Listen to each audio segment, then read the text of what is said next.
सोचिए, कल सुबह आप ऑफिस पहुंचते हैं और एचआर आपसे कहता है today is your last working day. ना कोई वार्निंग, ना कोई मीटिंग, बस एक मेल और करियर खत्म। आज हजारों इंडियन आईटी एम्प्लॉइज इसी रियलिटी का सामना कर रहे हैं। हाल ही में टीसीएस ने 12,000 एम्प्लॉइज को ले ऑफ कर दिया और कई एक्सपर्ट्स मान रहे हैं ये तो सिर्फ शुरुआत है। सब लोग इसका जिम्मेदार एआई को बता रहे हैं, लेकिन क्या सच में सिर्फ एआई ही रिस्पॉन्सिबल है या इसके पीछे कुछ और भी बड़े रीजंस छिपे हैं? और अगर इंडिया का आईटी सेक्टर कमजोर पड़ता है तो क्या असर सिर्फ इंजीनियर्स पर होगा या इसका इम्पैक्ट इंडिया की economy, stock market, real estate और मिडिल क्लास सभी पर पड़ेगा? आज इन्हीं सवालों का जवाब जानेंगे। सबसे पहले समझते हैं कि आईटी सेक्टर इंडिया के लिए इतना इंपॉर्टेंट क्यों है। आज आईटी सेक्टर इंडिया की जीडीपी में लगभग 8% का कंट्रीब्यूशन देता है। इस इंडस्ट्री में 57 लाख से ज्यादा लोग काम करते हैं और इंडिया के 25% एक्सपोर्ट्स इसी सेक्टर से आते हैं। सिंपल लैंग्वेज में समझिए, अमेरिका टेक्नोलॉजी बेचता है, चाइना प्रोडक्ट्स बेचता है और इंडिया कोड बेचता है। यही वजह है कि पिछले 25 सालों में आईटी सेक्टर मिडिल क्लास का सबसे बड़ा सपना बन गया। अच्छी salary, AC office, foreign trips, car, flat और एक सिक्योर फ्यूचर।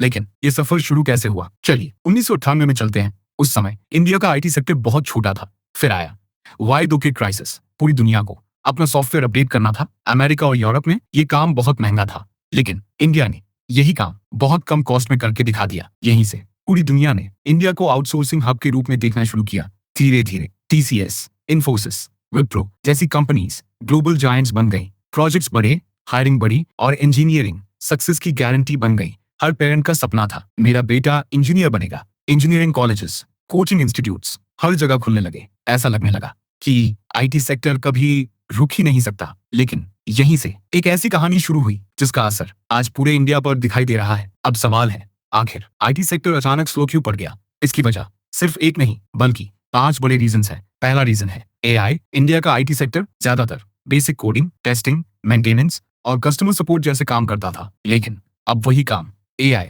कुछ ही मिनटों में कर रहा है। यानी जिस काम के लिए पहले इंडिया को प्रोजेक्ट्स मिलते थे, वो काम अब सॉफ्टवेयर करने लगा है। दूसरा रीजन है ग्लोबल इकोनॉमी। इंडिया की लगभग 60% आईटी इनकम अमेरिका से आती है, लेकिन अमेरिका में कॉस्ट कटिंग बढ़ रही है, रिसेशन का प्रेशर है और आउटसोर्सिंग भी धीरे धीरे कम हो रही है। यूरोप की डिमांड भी कमजोर पड़ चुकी है। रिजल्ट, इंडिया के पास नए प्रोजेक्ट्स पहले जितने नहीं आ रहे। तीसरा रीजन खुद आईटी कंपनीज है। सालों तक कंपनीज ने एम्प्लॉइज से बेसिक वर्क करवाया, लेकिन उन्हें AI, cloud, machine learning, cyber security जैसी फ्यूचर स्किल्स सिखाने पर ज्यादा ध्यान नहीं दिया। जब मार्केट बदला तो एम्प्लॉइज की स्किल्स भी पीछे रह गईं और यहीं से ले ऑफ शुरू होने लगे। लेकिन कहानी अभी पूरी नहीं हुई, क्योंकि बाकी 2 रीजंस और उनका असर शायद सबसे ज्यादा बड़ा है। लेकिन कहानी यही खत्म नहीं होती। चौथा रीजन है इंजीनियरिंग कॉलेजेस। पिछले 20 सालों में हजारों इंजीनियरिंग कॉलेजेस खुल गए, लेकिन ज्यादातर कॉलेजेस इंडस्ट्री के साथ इवॉल्व नहीं हुए। पुराना सिलेबस, पुरानी प्रोग्रामिंग लैंग्वेजेस और कई जगह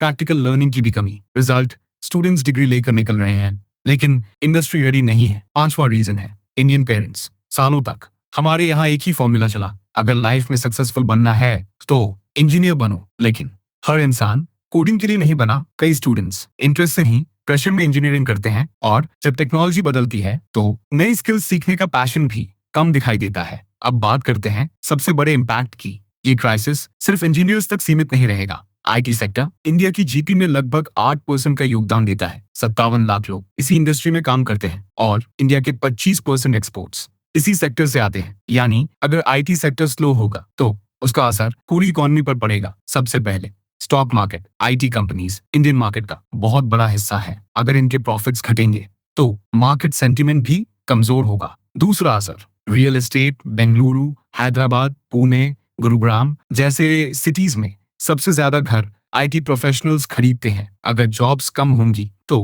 होम लोन्स कम होंगे, प्रॉपर्टी डिमांड घटेगी और रियल एस्टेट भी प्रेशर में आ सकता है। इसके बाद असर पड़ेगा बैंक्स पर, रेस्टोरेंट्स पर, मॉल्स पर, कैब ड्राइवर्स पर, डिलीवरी पार्टनर्स पर और उन हजारों छोटे बिजनेसेस पर जो आईटी एम्प्लॉइज की स्पेंडिंग पर चलते हैं। यानी एक इंडस्ट्री की स्लो डाउन धीरे धीरे पूरी इकोनॉमी में फैल सकती है। लेकिन अच्छी खबर भी है, आईटी सेक्टर खत्म नहीं हो रहा, बस उसके रूल्स बदल रहे हैं। पहले बेसिक स्किल से जॉब मिल जाती थी, आज कंपनीज को चाहिए AI, machine learning, cloud, cyber security, data science जैसी हाई वैल्यू स्किल्स।